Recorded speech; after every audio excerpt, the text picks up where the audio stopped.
खाली है हर गिलास, कोई भरा नहीं, और शुक्र है मुझे देखकर कोई डरा नहीं। भाई साहब, जनरली इंसान चेहरे और नाम से पहचाने जाते हैं जी।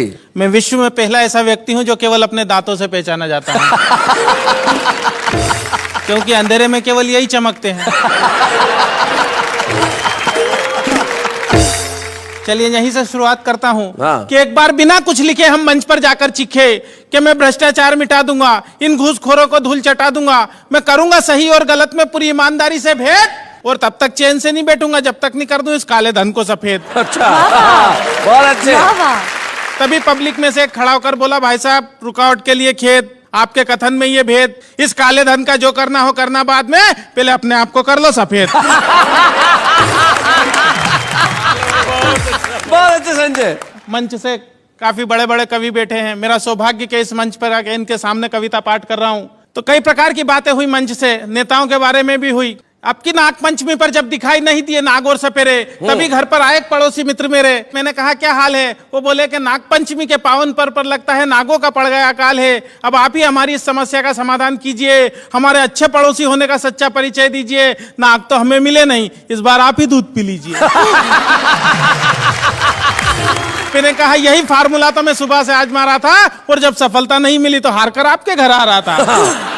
हमारी सारी बात हमारे पड़ोस में रहने वाला हमारा एक नेता मित्र सुन रहा था, जो कई दिनों से चुनाव के सतरंगी सपने बुन रहा था। उसने अपने घर का दरवाजा तत्काल खोला, हम कुछ बोले उससे पहले ही वो बोला कि मुझे बहुत दुख है कि आप दोनों एक दूसरे के पड़ोसी होते हुए भी एक दूसरे के दुख में शामिल नहीं है, और मुझे लगता है कि आप दोनों इस दूध के काबिल नहीं है।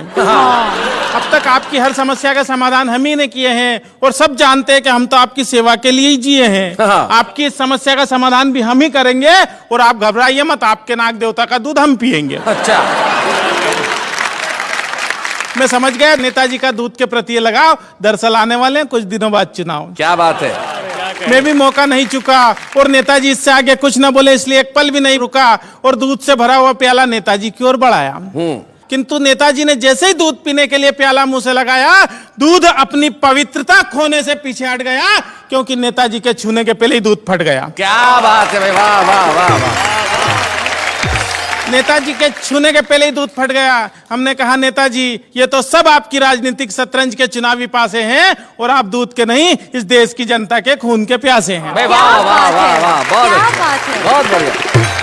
मंच से ससुराल के बारे में भी बात की गई। मेरे जन्म ने नई नई समस्याओं को जन्म दिया भाई साहब। तो मेरे जन्म के तुरंत बाद एक चिंता मेरे बापू को सता रही थी, क्योंकि मेरे भविष्य से ज्यादा उन्हें मेरी शादी की फिक्र खा रही थी। मेरे जन्म के तत्काल बाद मेरे पिता भगवान से बोले कि हे भगवान, तूने एक ऐसा खेल खेला और एक बेटा दिया तो वो भी काला था पहले। एक दिन मेरे पिता मुझे हाथ पकड़ कर ले गए स्कूल में भर्ती कराने के लिए। तो स्कूल का प्रिंसिपल हाल में आकर बोला कि एक आइटम आया है स्कूल में बच्चों को डराने के लिए। हमने जैसे तैसे शिक्षा का स्वाद चखा, और धीरे धीरे जवानी की दहलीज पर कदम रखा। जवानी में पहुंचकर हमारी सूरत और भद्दी हो गई, क्योंकि शारीरिक अंगों में असामान्य वृद्धि हो गई। एक दिन एक लड़की वाले आए मुझे देखने, और मेरी खूबसूरती पर लगे अपनी आंखें सेकने। जाते जाते वो मुझे हक्का बक्का कर गए, हाथ में 500 का नोट धरा और रिश्ता पक्का कर गए। मैं गया तोरण के पास, तो आरती की थाली लिए खड़ी हुई थी मेरी सास। ससुर जी बोले जमाई जी पैदल ही आए हो, घोड़ी नहीं लाए हो?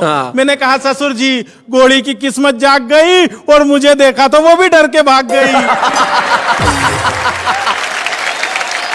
शादी के बाद का दृश्य तो और भी कमाल था। डर के मारे मेरा बुरा हाल था। मैंने जैसे ही पत्नी का घूंघट उठाया तो वो मुझे देखकर मुस्कुराई, न डरी न चीखी न चिल्लाई। अच्छा। उसकी मुस्कुराहट देखकर मेरे भी मन का खौफ भगा, और मैंने पूछा क्या बात है, तुम्हें मुझे देखकर डर नहीं लगा?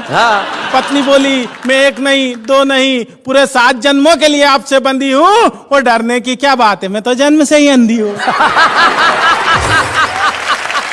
तो भाई साहब इस प्रकार की घटना घट जाती है मेरे साथ में। मैं कहना चाहता हूं बात ही बात में, ये बात हर कोई नहीं जानता है। दरअसल देश के नेताओं में और हम में बहुत समानता है। अच्छा। हम दोनों जग से निराले हैं, फर्क बस इतना है कि हम तन के और वो मन के काले हैं। क्या बात है, वाह वाह वाह, मन के काले हैं।